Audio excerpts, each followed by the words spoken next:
حدیث رسول لایا ہوں، میں مدینے کے پھول لایا ہوں، میں حدیث رسول لایا ہوں، میں حدیث رسول لایا ہوں۔ الحمدللہ رب العالمین والصلاة والسلام علی سید الانبیاء والمرسلین، اما بعد فاعوذ باللہ من الشیطان الرجیم، بسم اللہ الرحمن الرحیم۔ الصلاة والسلام علیک یا رسول اللہ وعلی آلک واصحابک یا حبیب اللہ، الصلاة والسلام علیک یا نبی اللہ وعلی آلک واصحابک یا نور اللہ۔ مدنی چینل کے ناظرین، الحمدللہ عز و جل سلسلہ رسول اللہ صلی اللہ تعالی علیہ وآلہ وسلم کی 40 احادیث میں ایک مرتبہ پھر حاضر ہیں۔ اس سلسلے میں ہم اپنے آقا و مولا مدینے والے مصطفیٰ صلی اللہ تعالی علیہ وآلہ وسلم کی مبارک 40 احادیث کو سننے کی سعادت حاصل کر رہے ہیں، اور اب تک ہم نے تقریباً 38 احادیث طیبہ سن لی ہیں، اور ان کی تشریح، ان کی شرح جو علماء نے کی ہے اس کو بھی الحمدللہ سننے کی ہمیں سعادت حاصل ہوئی ہے۔ آج کے سلسلے میں انشاءاللہ عز و جل ہم 39ویں اور 40ویں حدیث بیان کریں گے، اور اس کے ضمن میں اس کی تشریح میں جو علماء نے بیان کیا ہے انشاءاللہ اس کو بھی ذکر کرنے کی کوشش کریں گے۔ امام نووی رحمۃ اللہ تعالی علیہ اپنی کتاب الاربعین میں 39ویں حدیث ذکر کرتے ہوئے ارشاد فرماتے ہیں: الحدیث التاسع والثلاثون عن ابن عباس رضی اللہ تعالی عنہما ان رسول اللہ صلی اللہ تعالی علیہ وسلم قال: ان اللہ تجاوز لی عن امتی الخطأ والنسیان وما استکرہوا علیہ، حدیث حسن رواہ ابن ماجہ والبیہقی وغیرہما۔ یعنی سیدنا ابن عباس رضی اللہ تعالی عنہما سے مروی ہے کہ رسول کریم صلی اللہ تعالی علیہ وآلہ وسلم نے ارشاد فرمایا: بے شک اللہ نے معاف کر دیا میرے سبب، میری وجہ سے، میری امت سے خطا کو، بھول کو، اور اس بات کو جس پر وہ مجبور کیے جائیں۔ یہ حدیث حسن ہے، اس کو امام ابن ماجہ اور امام بیہقی وغیرہ نے روایت کیا ہے۔ اس حدیث میں یہ ارشاد فرمایا کہ اللہ تبارک و تعالی نے نبی کریم صلی اللہ تعالی علیہ وآلہ وسلم کی وجہ سے اس امت سے جو خطا ہو جائے، بھول ہو جائے، اور جس چیز پر ان کو مجبور کیا جائے، وہ مجبور کرنے کی بنیاد پر ان سے جو فعل سرزد ہو، جو کام ہو، تو اللہ تبارک و تعالی نے اس کو معاف فرما دیا ہے۔ پہلی بات اس میں یہ ذکر فرمائی نبی کریم صلی اللہ تعالی علیہ وآلہ وسلم نے کہ جو 3 چیزیں معاف کی گئی ہیں اس کا سبب نبی رحمت شفیع امت صلی اللہ تعالی علیہ وسلم کی ذات گرامی ہے۔ یعنی ہم سے اگر کوئی کام ایسا ہو جاتا ہے کہ جو ہم کرنا نہیں چاہتے تھے لیکن ہم سے غلطی سے ہو گیا، خطا سے ہو گیا، تو اللہ تبارک و تعالیٰ اس کا گناہ معاف فرما دیتا ہے۔ تو یہ گناہ معاف ہونے کی وجہ جو بنی ہے، اللہ تبارک و تعالیٰ یہ جو گناہ معاف کرتا ہے وہ نبی کریم صلی اللہ تعالی علیہ وآلہ وسلم کی ذات گرامی کی وجہ سے ہے۔ مولا علی قاری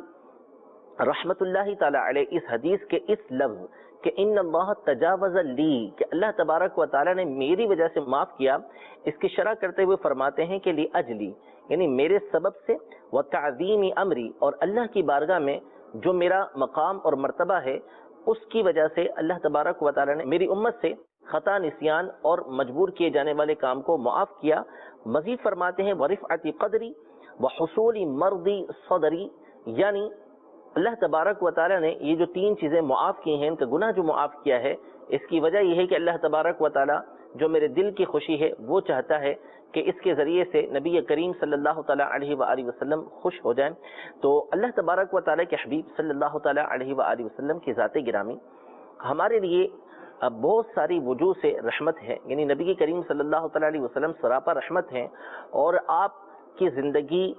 آپ کی ذات، آپ کی سیرت، ہر طرح اللہ تبارک و تعالی نے ہمارے لیے رحمت بنائی ہے۔ اور اسی رحمت میں سے ایک بات یہ ہے کہ اللہ تبارک و تعالی نے آپ کی امت کے اوپر سخت احکام نہیں رکھے، احکام وہ رکھے کہ جو یہ امت بآسانی ادا کر سکے۔ پچھلی امتوں پر جو احکام تھے، جو کام گناہ والا کرتے تھے تو ان کو فوری سزا دی جاتی تھی، لیکن نبی کریم صلی اللہ تعالیٰ علیہ وآلہ وسلم کی ذات گرامی کی برکت سے اس امت کو فوری طور پر سزا نہیں دی جاتی، بلکہ نبی کریم صلی اللہ تعالیٰ علیہ وسلم کے صدقے میں ان سے بہت ساری چیزوں کو جو انہوں نے جان بوجھ کے نہیں کی، بھول سے ہوئی یا جس کام پر ان کو مجبور کیا گیا، اس کو معاف فرما دیا۔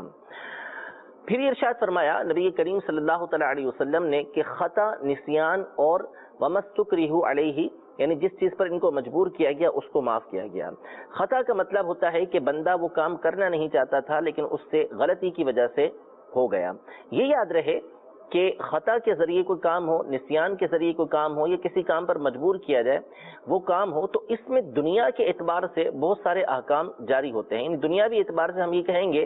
کہ اگر یہ رضامندی کے ساتھ کرتا تو بھی یہ کام ہو گیا، اور غلطی سے اس نے یہ کام کیا ہے تو بھی وہ کام ہو جائے گا، یہ نہیں کہیں گے کہ یہ کام نہیں ہوا۔ مثال کے طور پر کسی نے کسی کی مرغی کو غلطی سے ذبح کر دیا، بھول سے ذبح کر دیا، تو حکم یہی دیا جائے گا کہ اگر اس نے بسم اللہ اللہ اکبر پڑھ کے ذبح کیا ہے تو وہ حلال ہو گئی، اور اس بندے کے اوپر اس کا تاوان آئے گا۔ یعنی مالک اگر اس سے اس کا ضمان لینا چاہے اور قیمت اس سے لینا چاہے تو لے سکتا ہے۔ تو اب بندے کے جو دنیاوی احکام ہیں وہ بہت سارے مقام پر تو بھول سے کرنے کی وجہ سے، غلطی سے کرنے کی وجہ سے جاری ہوتے ہیں، البتہ جو آخرت کا گناہ ہے وہ معاف کر دیا جائے گا۔ یعنی دنیا میں اگر کسی نے غلطی سے کوئی کام کر لیا، ایسا کام کہ جس کی وجہ سے اس کے اوپر کوئی سزا بنتی ہے، تو اس کو وہ سزا بہت سارے معاملات کے اندر دی جائے گی۔ البتہ اگر یہ کام یہ جان بوجھ کے کرتا تو اس کو آخرت میں بھی اس کی سزا ملتی، لیکن غلطی سے کرنے کی وجہ سے، بھول سے کرنے کی وجہ سے اللہ تبارک و تعالی آخرت میں اس کو سزا نہیں دے گا۔ یہ اس حدیث پاک کا حنفیوں کے نزدیک معنی ہے۔ فرمایا کہ ان اللہ تجاوز لی عن امتی الخطأ، اللہ تبارک و تعالی نے میری امت سے جو خطا کا گناہ ہے اس کو اٹھا لیا۔ دنیاوی طور پر احکام جاری ہونے کی ایک مثال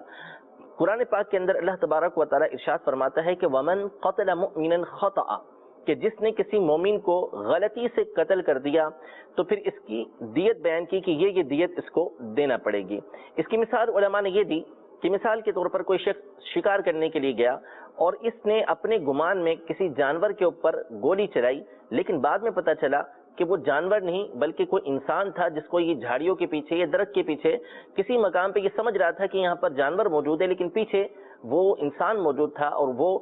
مر گیا، قتل ہو گیا وہ۔ تو اس صورت میں چونکہ اس کا ارادہ جان بوجھ کے اس کو مارنے کا نہیں تھا، لہذا اس کو قصاصاً قتل نہیں کیا جائے گا، ہاں البتہ اس کے اوپر دیت جاری ہوگی، دیت کے احکام اس کے اوپر لگیں گے۔ اسی طرح کسی شخص نے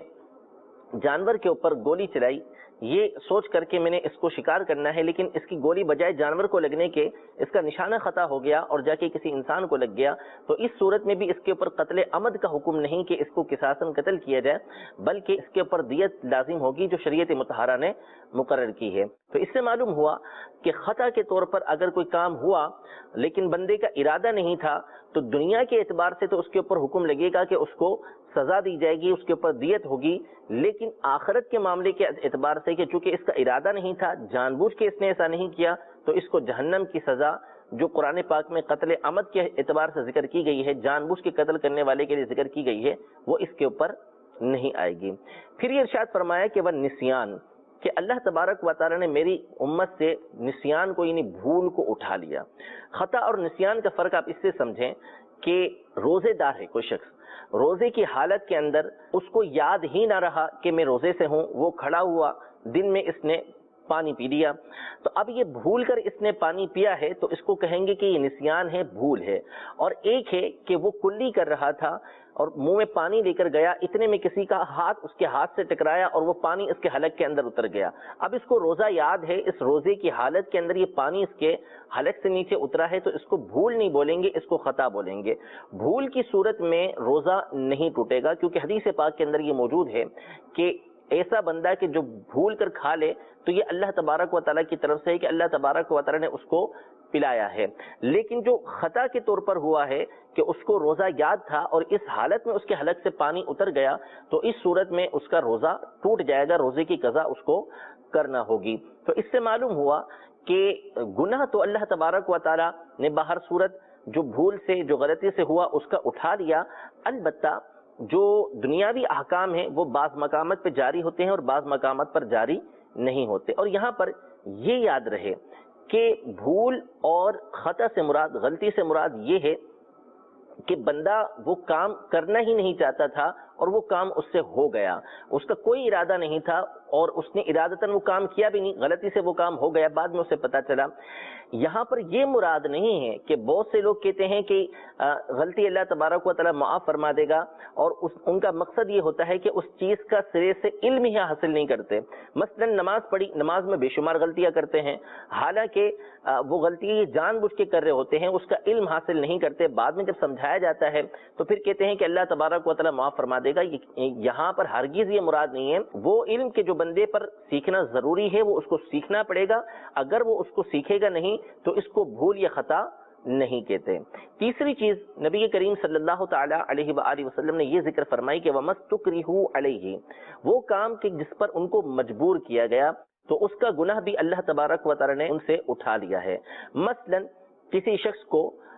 گن پوائنٹ پر کلمہ کفر بولنے کے اوپر مجبور کر دیا گیا، اب اس بندے کو اس بات کا یقین ہے کہ اگر میں نے کلمہ کفر نہ بولا تو یہ بندہ مجھے قتل کر دے گا، یہ اس بات پر قادر بھی ہے، اس کو اتنی قدرت حاصل ہے، طاقت حاصل ہے کہ اگر یہ مجھے قتل کرنا چاہے تو قتل کر دے گا، اور اس کے ارادے بھی یہی ہیں کہ اگر میں نے یہ کلمہ نہ بولا تو اس نے مجھے مار دینا ہے۔ تو اس صورت میں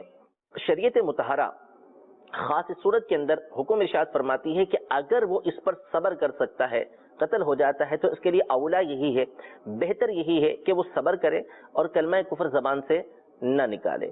لیکن اگر وہ صبر نہیں کرتا تو اب اس صورت میں اس کے لیے حکم یہ ہے کہ وہ کلمہ کفر جو بولے گا اس میں کوشش یہ کرے کہ ایسے الفاظ استعمال کرے کہ جو ذو معنی ہو، مختلف معنی رکھتے ہوں، اور ایسا معنی وہ مراد لے، ایسا توریہ وہ کرے کہ جس سے دوسرے معنی اس کے ذہن کے اندر ہوں۔ وہ معنی ذہن میں رکھ کے بولے گا تو پھر اس صورت میں بھی اس کی بچت ہو جائے گی۔ لیکن سامنے والا اس کو صریح کلمہ کفر بکنے پہ مجبور کرتا ہے تو اس صورت میں شریعت مطہرہ اس صورت کے اندر اس کو اجازت دیتی ہے کہ اس کا دل ایمان کے اوپر مطمئن ہے کہ جو یہ بول رہا ہے وہ دل سے نہیں بول رہا، زبان سے اس لیے بولا ہے کہ اگر نہ بولے تو سامنے والا اس کو قتل کر دے گا، تو اس بنیاد پر اس کے اوپر کفر کا حکم نہیں ہوگا۔ اللہ تبارک و تعالیٰ اس سے اس گناہ کو بھی اٹھا لے گا اور کفر کے حکم جو اس کے اوپر لاگو ہونے تھے وہ بھی اٹھا لیے جائیں گے۔ تو بہرحال بہر صورت اس میں جو آخرت کا گناہ ہے وہ تو اٹھا لیا جاتا ہے، البتہ دنیاوی اعتبار سے کچھ مقامات پر حکم جاری ہوتا ہے اور کچھ مقامات پر شریعت مطہرہ نے دنیاوی حکم بھی اس سے اٹھا لیا ہے۔ یہ سب نبی کریم صلی اللہ تعالی علیہ وآلہ وسلم کی ذات گرامی کی برکتیں ہیں کہ آپ علیہ الصلوۃ والسلام کے صدقے میں اللہ تبارک و تعالی نے یہ نعمت ہمیں عطا فرمائی، اور اللہ تبارک و تعالی نے ان وجوہات پر کہ اگر ہم بھولے سے غلطی سے یہ کام کر بیٹھے تو اللہ تبارک و تعالی نے اس کا گناہ ہم سے اٹھا لیا ہے، اس کا گناہ ہمیں نہیں ملتا۔ یہ 39ویں حدیث تھی۔ 40ویں حدیث مبارکہ کے بارے میں امام نووی رحمۃ اللہ تعالی علیہ ارشاد فرماتے ہیں الحدیث الاربعون، یعنی 40ویں حدیث مبارکہ، عن ابن عمر رضی اللہ تعالی عنہما قال اخذ رسول اللہ صلی اللہ تعالی علیہ وسلم بمنکبی فقال كن في الدنيا كأنك غريب أو عابر سبيل، وكان ابن عمر رضي الله تعالى عنهما يقول إذا أمسيت فلا تنتظر الصباح وإذا أصبحت فلا تنتظر المساء وخذ من صحتك لمرضك ومن حياتك لموتك، رواه البخاری۔ یعنی سیدنا ابن عمر رضی اللہ تعالی عنہما سے مروی ہے کہ رسول کریم صلی اللہ تعالی علیہ وآلہ وسلم نے میرے دونوں کندھوں کو پکڑا اور ارشاد فرمایا کہ دنیا میں ایسا ہو جا جیسے مسافر ہوتا ہے، یا راستہ طے کرنے والا، راستہ عبور کرنے والا ہوتا ہے، اس کی طرح ہو جا۔ پھر ابن عمر رضی اللہ تعالی عنہما یہ فرمایا کرتے تھے کہ جب تو شام کرے تو صبح کا انتظار نہ کر، اور جب صبح کے وقت میں ہو تو اس وقت شام کا انتظار نہ کر، اور اپنی صحت کے دنوں میں اپنے مرض کے لیے تو تیاری کر لے، اور اپنی زندگی میں سے تو اپنی موت کے لیے حصہ حاصل کر لے۔ یعنی نبی کریم صلی اللہ تعالیٰ علیہ وآلہ وسلم نے حضرت ابن عمر رضی اللہ تعالیٰ عنہما کے دونوں کندھے پکڑے۔ مقصد اس سے یہ تھا تاکہ ان کا ذہن مکمل طور پر نبی کریم صلی اللہ تعالیٰ علیہ وسلم کی طرف متوجہ ہو جائے، اور جو بات نبی کریم صلی اللہ تعالیٰ علیہ وسلم نے بیان فرمانی ہے اس کی اہمیت کو یہ جانیں کہ بہت اہم بات نبی کریم صلی اللہ تعالیٰ علیہ وسلم بیان فرمانے لگے ہیں، جب ہی میرے کندھوں کو پکڑا ہے تاکہ میں آپ علیہ الصلوۃ والسلام کی بات کو توجہ سے سن کر اس کو یاد رکھوں۔ پھر نبی کریم صلی اللہ تعالیٰ علیہ وسلم نے دنیا کی بے ثباتی کو بیان کیا اور اس حقیقت کو بیان کیا کہ بندہ دنیا میں مختصر وقت کے لیے رہنے کے لیے آیا ہے۔ پہلے بھی ہماری مختلف احادیث کے تحت یہ بات گزر چکی ہے کہ قرآن مجید فرقان حمید کا ایک بڑا مقصد لوگوں کو آخرت کی یاد دلانا ہے، کہ لوگ آخرت کی طرف متوجہ ہوں۔ یعنی جس طرح اس بات کا اعتقاد ضروری ہے کہ جس کے ذریعے سے بندہ مومن ہوتا ہے، اس کا ایمان اسی وقت مکمل ہوتا ہے کہ جب وہ اس بات کا اعتقاد رکھے کہ مرنے کے بعد اٹھنا ہے۔ اعتقاد کے ساتھ ساتھ بندے کو اس بات کی بہت زیادہ ترغیب دلائی گئی ہے کہ وہ دنیا میں رہ کر آخرت کی تیاری کرے۔ یعنی اعتقاد رکھنا یہ تو ضروری ہے ہی کہ اس کے بغیر تو بندہ مومن ہو ہی نہیں سکتا، لیکن ساتھ ہی ساتھ قرآن مجید فرقان حمید کی بنیادی تعلیمات میں سے یہ ہے کہ بندہ آخرت کی تیاری بھی کرتا رہے۔ قرآن مجید فرقان حمید کو آپ جگہ بہ جگہ پڑھ کر دیکھ لیں کہ اللہ تبارک و تعالی نے اس دنیا کو کہیں پر یہ فرمایا کہ یہ دھوکے کا سامان ہے، کہیں قلیل سامان اس کو فرمایا، کہیں مختلف قسم کی نعمتیں ذکر کرنے کے بعد یہ ارشاد فرمایا کہ قل انبئکم بخیر من ذالکم، کہ اے محبوب صلی اللہ تعالی علیہ وسلم ان سے فرما دیجیے کہ کیا میں تم کو اس سے بہتر کی خبر نہ دوں۔ کہ پھر اس کے بعد آخرت کا تذکرہ کیا، جنت کی نعمتوں کا تذکرہ کیا، نیک لوگوں کا تذکرہ کیا کہ کس طرح وہ اللہ تبارک و تعالی کی بارگاہ میں اپنی آخرت کے سنورنے کی تمنا کرتے ہیں۔ تو اللہ تبارک و تعالی قرآن مجید فرقان حمید میں بندے کو خاص طور پر متوجہ کر کے ارشاد فرماتا ہے کہ اپنی شان و عظمت بیان فرماتا ہے کہ تبارک الذی بیدہ الملک، پاکی ہے اس ذات کے لیے کہ جس کے ہاتھ میں بادشاہی ہے، جو ملک جس کے پاس ہے، جس کے قبضے قدرت کے اندر ملک ہے، یعنی وہی بادشاہ ہے۔ وہو علی کل شیء قدیر، وہ ہر شے پر قادر ہے۔ الذی خلق الموت والحیات لیبلوکم ایکم احسن عملا، وہ ذات ہے کہ جس نے موت اور زندگی کو اس لیے پیدا کیا تاکہ تمہیں جانچے کہ تم میں سے کون اچھے عمل کرنے والا ہے۔ یہ مضمون قرآن مجید فرقان حمید میں کئی ایک مقامات پر مختلف انداز میں موجود ہے۔ اللہ تبارک و تعالی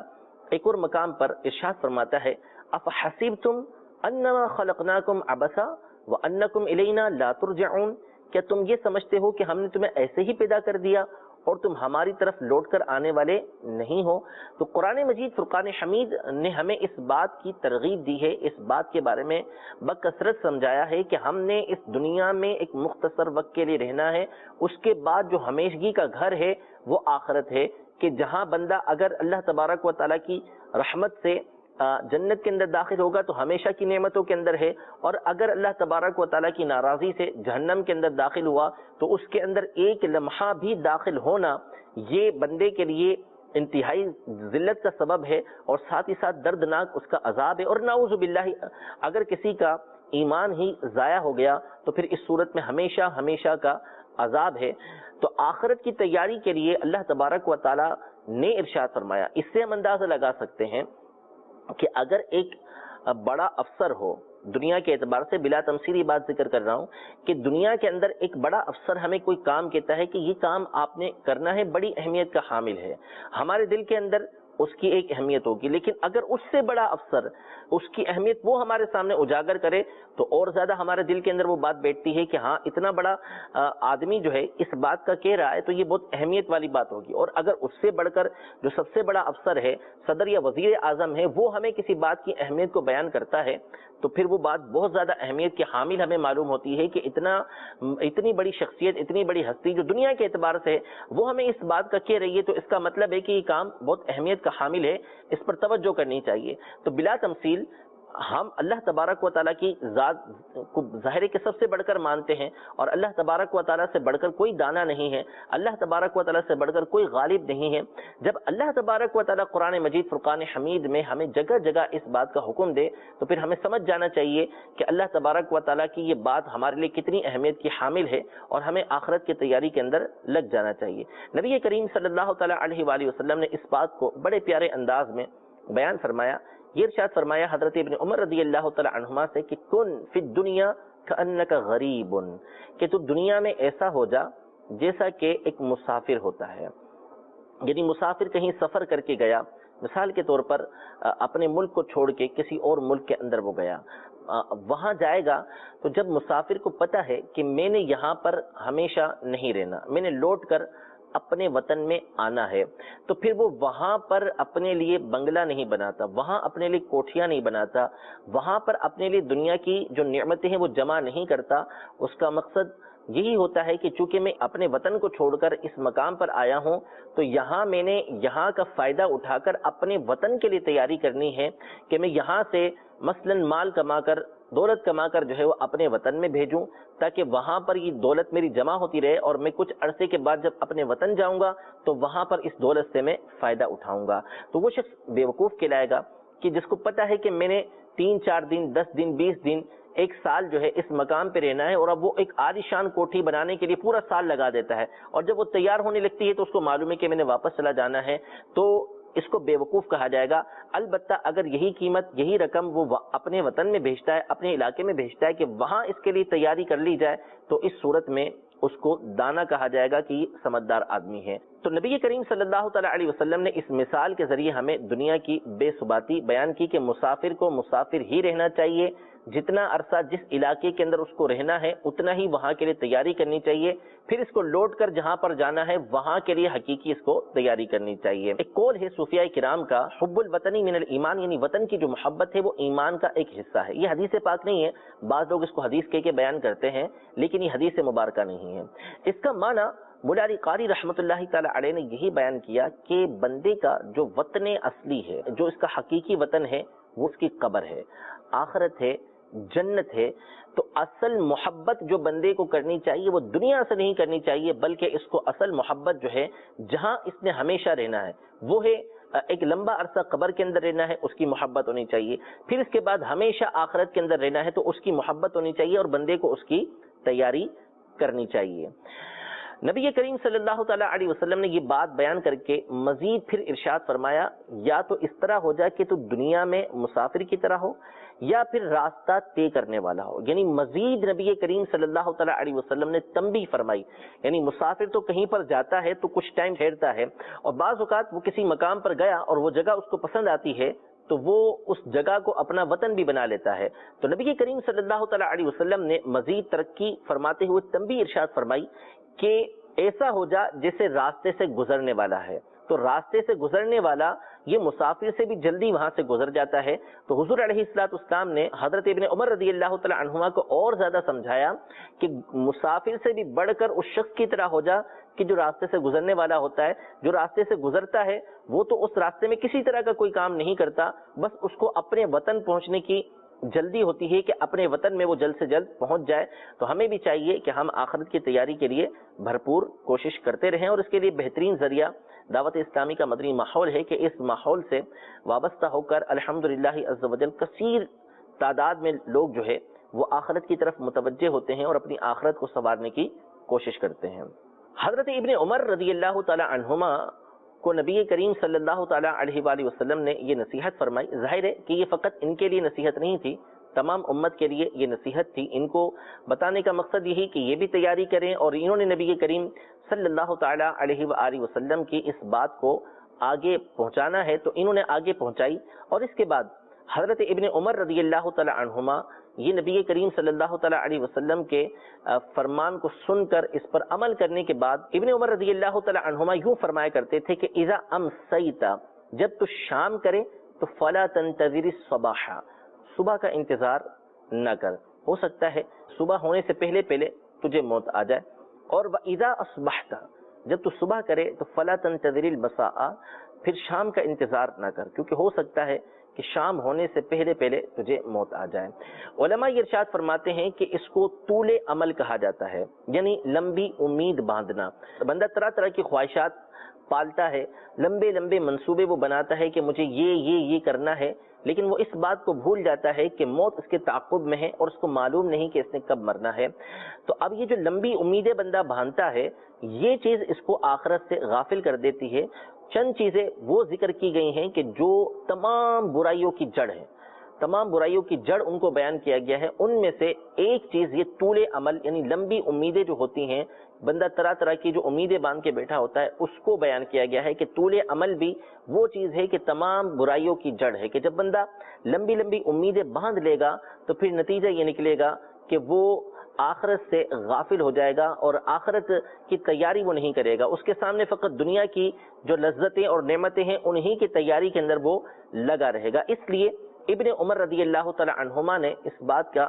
ذکر فرمایا اور اس بات کی نصیحت کی کہ جب صبح ہو تو پھر شام کا انتظار نہ کرو، اور جب شام ہو تو پھر صبح کا انتظار نہ کرو کہ تمہیں معلوم نہیں ہے کہ کس وقت تمہیں موت آ جائے. سیدنا اسامہ بن زید رضی اللہ تعالی عنہما جو نبی کریم صلی اللہ تعالی علیہ وسلم کے انتہائی لاڈلے تھے، محبوب صحابی تھے، ایک مرتبہ انہوں نے 1 مہینے کے ادھار پر ایک باندی خریدی.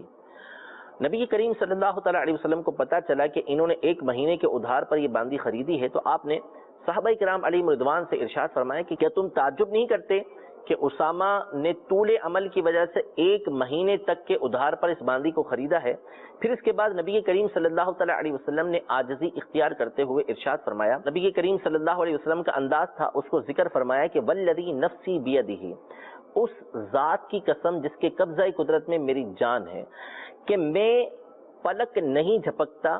مگر مجھے گمان یہ ہوتا ہے کہ میری روح کو قبض کر لیا جائے. یعنی پلک ابھی جھپکے گی نہیں، اس سے پہلے میری روح قبض ہو جائے، اور میں لقمہ منہ میں لیتا ہوں تو اس کے اتارنے سے پہلے ممکن ہے کہ میری روح کو قبض کر لیا جائے. نبی کریم صلی اللہ تعالیٰ علیہ وآلہ وسلم اپنے جو حال ہے اس سے آگاہ ہیں. اللہ تبارک و تعالیٰ نے آپ کو آخرت کے حوالے سے بھی ارشاد فرمایا کہ آپ کا آخرت میں کیا مقام و مرتبہ ہے، اور دنیا کے اندر بھی نبی کریم صلی اللہ تعالیٰ علیہ وسلم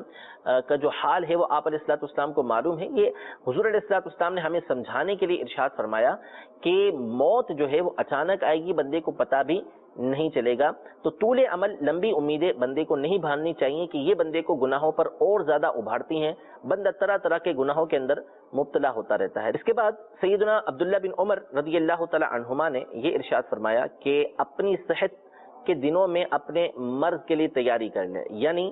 جب تمہیں صحت کے ایام ہو تو اس میں خوب نیکیاں کر لو، کیونکہ جب مرض ہوگا تو اس وقت تم تیاری نہیں کر سکو گے، یعنی نیکیاں نہیں کر سکو گے. صحت کے دنوں کے اندر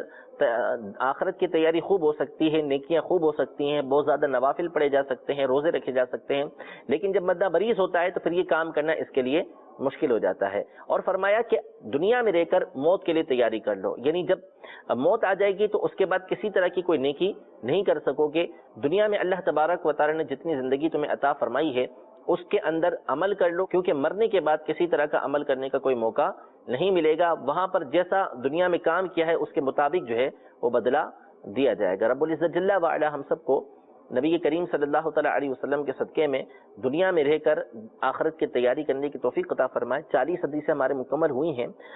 امام نووی رحمۃ اللہ تعالیٰ علیہ کی کتاب 40 نووی سے چونکہ ہمارا درس جاری ہے، اور امام نووی رحمۃ اللہ تعالیٰ علیہ نے 40 احادیث کو ذکر کرنے کے بعد مزید 2 حدیث مبارکہ جو انتہائی اہمیت کی حامل ہیں، جس میں ایک میں نبی کریم صلی اللہ تعالیٰ علیہ وسلم کی اتباع کا حکم ہے اور دوسری اللہ تبارک و تعالیٰ کی رحمت سے متعلق ہے، ان کو مزید ذکر کیا ہے. تو انشاءاللہ تبارک و تعالیٰ